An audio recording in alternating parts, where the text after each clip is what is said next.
அனைவருக்கும் வணக்கம். நான் டாக்டர் பிரியதர்ஷினி, கைனகாலஜிஸ்ட்.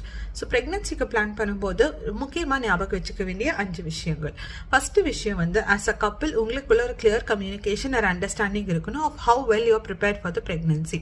ரெண்டாவது, நீங்கள் எடுக்க வேண்டிய விஷயங்கள், நிறைய ஃபோலிக் ஆசிட் உள்ள உணவு வகைகளை நீங்கள் எடுக்கணும். ஸோ ஃபோலிக் ஆசிட் நிறைய இருக்கிறது வந்து கிரீன் லீஃபி வெஜிடபிள்ஸில் இருக்கும். இதோட இம்பார்ட்டன்ஸ் என்ன அப்படின்னா, ப்ரெக்னன்சிக்கு முன்னாடியே நீங்கள் ஃபோலிக் ஆசிட் சாப்பிட்டீங்கன்னா உங்கள் பேபியோட பிரெயின் டெவலப்மெண்ட் வந்து நல்லா இருக்கும்.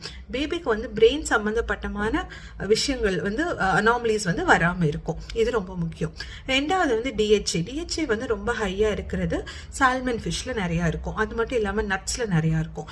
ஸோ உங்கள் டயட்ல நீங்கள் இன்க்ளூட் பண்ண வேண்டியது வந்து நிறையா fruits, vegetable, nuts, milk, egg இதெல்லாமே வந்து இன்க்ளூட் பண்ணிக்கோங்க. எதெல்லாம் சாப்பிடக்கூடாது, ரொம்ப ஸ்வீட் அண்ட் ஃபுட், ரொம்ப ப்ராசஸ்ட் ஃபுட்டை அவாய்ட் பண்ணிக்கோங்க. ஸ்மோக்கிங், ஆல்கஹால் ஹேபிட்ஸ் இருந்துச்சுன்னா அது கண்டிப்பாக அவாய்ட் பண்ணிக்கணும்.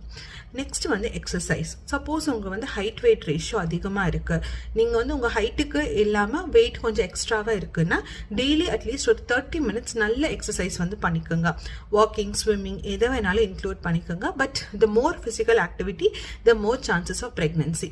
இது மட்டும் இல்லாமல் ப்ரெக்னன்சி டைமில் எப்படி ஆனாலும் வெயிட் கெயின் இருக்கும். ஸோ ப்ரெக்னன்சிக்கு முன்னாடி வெயிட் கம்மியாக இருந்துச்சுன்னா it will help for a easy pregnancy. Gynaecological examination, ஒரு டாக்டரை பார்க்குறதோட முக்கியத்துவம் என்னென்னு பார்த்தீங்கன்னா, உங்களோட யூட்ரஸ் எப்படி இருக்குது, உங்களோட ஓவரிஸ் எப்படி இருக்குது, ஹஸ்பண்ட் சைடில் ஏதாவது ப்ராப்ளம் இருக்கா, இது எல்லாமே இவாலுவேட் பண்ணுறதுக்கு தான் ஒரு கைனக் எக்ஸாமினேஷன் ரொம்ப முக்கியம்னு சொல்கிறது. இது மட்டும் இல்லாமல் சில வைரஸ் கிருமிங்க வந்து உங்களுக்கு ப்ரெக்னன்சி டைமில் வந்துச்சுன்னா அது பேபி அஃபெக்ட் ஆகும்.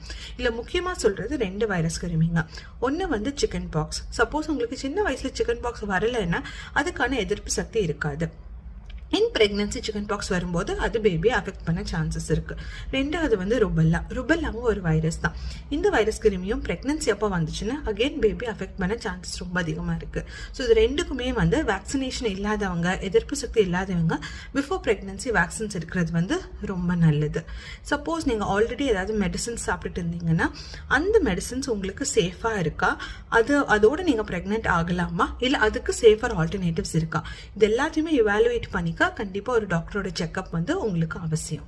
Thank you. Hope this was helpful.